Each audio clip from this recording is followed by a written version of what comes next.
Au déclin de l'ombre, lorsque l'âme de la forêt retient son souffle, la mémoire se fait voix. Masapoe,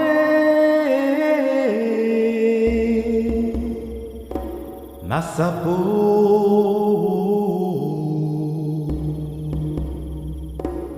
Masapoe, Masapoe, Oyokani.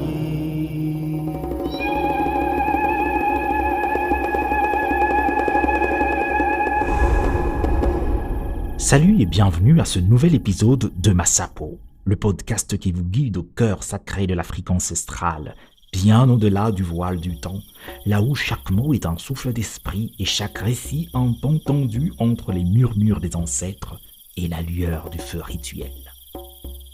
Moi, c'est Fabrice Bakebezola et je serai votre guide tout au long de ce merveilleux voyage.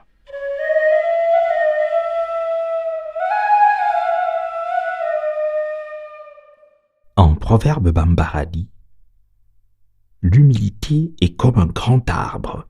Plus il donne des fruits, plus il baisse ses branches. » L'histoire d'aujourd'hui s'intitule « Les trois fils et la vérité » et nous vient du Cameroun. Au cœur du royaume de Sabou régnait un souverain puissant et sage, le roi Moro. Son pouvoir ne venait pas seulement de sa force, mais aussi d'un sceptre magique, le Visioque, qui lui permettait de contrôler la foudre et le tonnerre.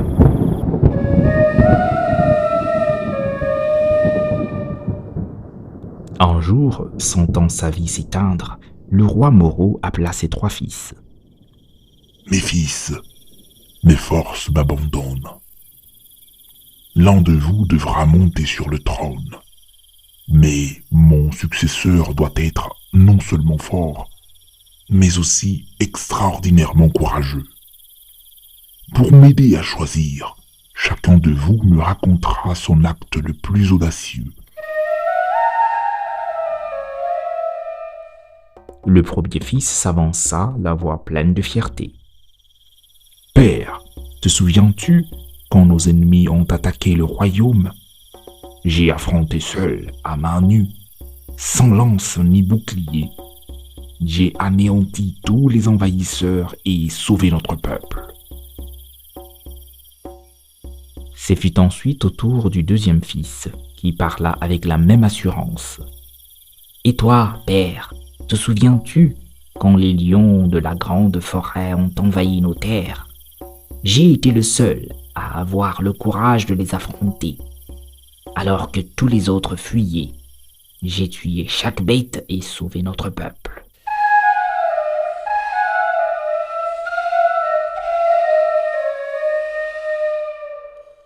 Enfin, le troisième fils s'approcha. « Père, il est vrai que notre royaume a été menacé, mais je ne les ai pas affrontés seul, ni à main nue. J'ai pris mes meilleures armes et j'ai appelé notre armée. Ensemble, nous avons combattu et nous les avons vaincus. »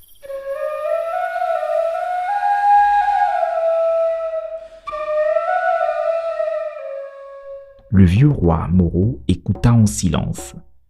Après une longue réflexion, il prononça sa sentence. « J'ai choisi mon successeur. Ce n'est ni le premier, ni le deuxième, mais toi, mon troisième fils. Tu es le seul qui a su dire la vérité. La vraie force d'un roi ne réside pas dans le courage de se vanter, mais dans celui d'admettre ses limites. C'est le courage de reconnaître la force des autres et l'humilité de demander de l'aide. Pour cela, tu es le plus courageux de tous. »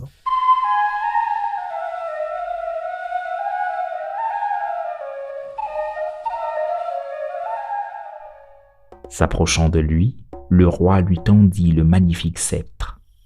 « Puisque tu as dit la vérité, tu es digne de porter ce pouvoir. Je te confie le sceptre de Visioque.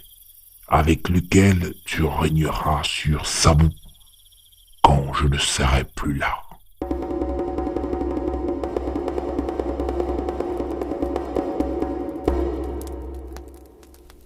Et le tambour se tait, le feu s'éteint doucement, mais la voix des récits ne s'endort jamais. Chers amis, merci d'être restés à mes côtés près du feu.